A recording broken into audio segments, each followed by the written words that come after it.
এই টমেটো অনেক দিন পরে ছাদের টমেটোর ভিডিও নিয়ে আসলাম। এই যে টমেটো পেকে আছে, গাছগুলো একদম মরে গেছে কারণ টমেটোর সিজন শেষ। এই হলো টমেটো, দেখেন মনে হয় যে গাছে বড়ই পেকে আছে। কি সুন্দর লাগতেছে দেখে, দৃশ্যগুলো অনেক সুন্দর। এই টমেটো পানি দিয়ে যাই, যত রাত পোয়ালে আল্লাহ যদি হাইতে বাঁচায়। রোজা এলো, সানো পানি দিচ্ছি, একটু পানি। গাছে বেগুন ধরে আছে, তাই সবচেয়ে ভালো লাগে আমার এই টমেটো। তা বেগুন টমেটো প্রায় সিজন শেষ।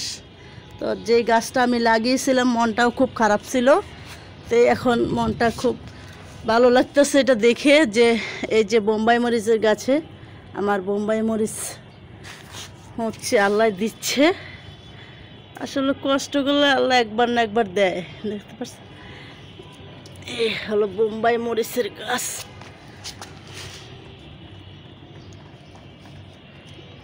অনেক সুন্দর হয়ে আছে। যাক মাশাল্লাহ, আলহামদুলিল্লাহ।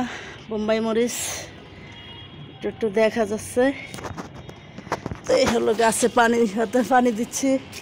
হলো কুদিনা গাছ, রোজা আসছে, কুদিনা গাছ হলো। এই হলো আমার গাছ আজকে। এই যে ধানমন্ডির পাতা ইচ্ছে করে রেখে দিয়েছি, ফেলাই নেই, যেহেতু অনেক ধানমন্ডির পাতা একটা ওষুধের মতনও কাজ করে। এই যে